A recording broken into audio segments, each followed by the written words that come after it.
Hey there, it's the Doctor of Properties.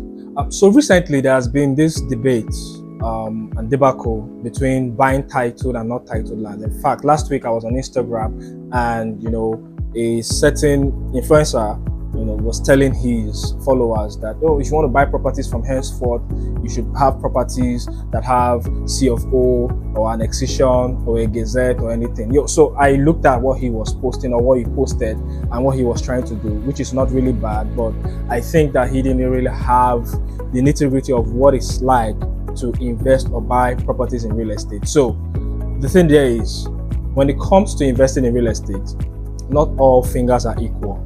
All right. Some people have the budget to go for properties that have that C of O. Some people can buy properties of 120 million. Some people can buy properties of 170, 200 million. I had a client recently who was looking for a property and he had a good budget. He was looking for something around 150 million.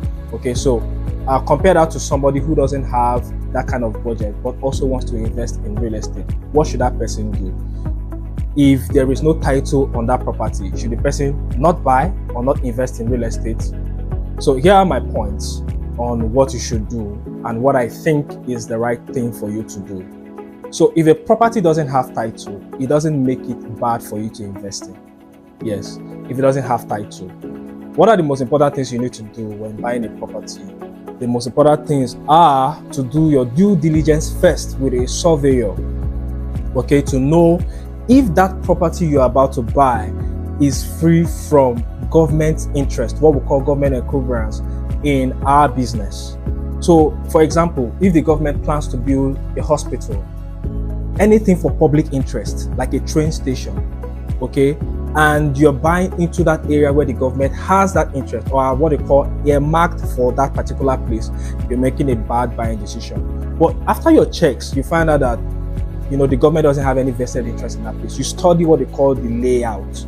So this is the reason why I said you should go with a surveyor. A surveyor will show you on the layout after chatting and say, these are the things that are close to this property. These are the areas that you want to buy. And, this is free from government interest. Once you study that layout and so once you look at it, you're actually good to go ahead and buy that property. So after you buy that property, what do? Here's the mistake that most investors do.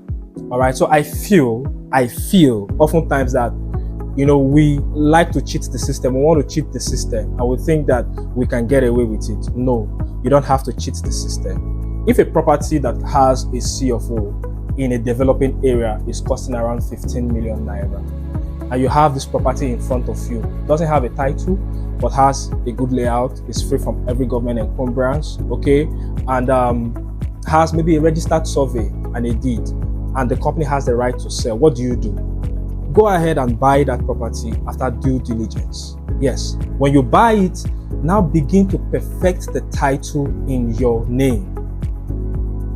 All right, so the first thing you want to do is survey in your name. In most cases, you can just apply for you to have what they call a government allocation. A government allocation comes with a C of O. So in most cases, a government allocation can also come with a survey, depending on how much you were charged to actually pay on that particular location. And when you do the pros and cons, you understand that it is not really as expensive as that property that you want to buy that has a C of O. Because you know what? That property that has a C of O has stayed for some years. Okay, so whoever is going to sell it to you is selling it based on time value, which is what? Appreciation. Appreciation is the key thing in real estate. All right, so the C of O belongs to another person. It's another person's name. So when you buy it, you still have to change it through a process called a governor's consent, depending on whatever you want to use that property for, which is within the rights of that C of O that was applied for. Okay, so it's another person's name, all right, which is not bad. It is safety. If you have the money, go ahead and do that one. But if you don't have the money, if you're looking to actually invest in multiple properties so that you can enjoy good capital gains in the future, buy that property that doesn't have a title and put a title on it and make that title yours. It will come in your name. Perfect it.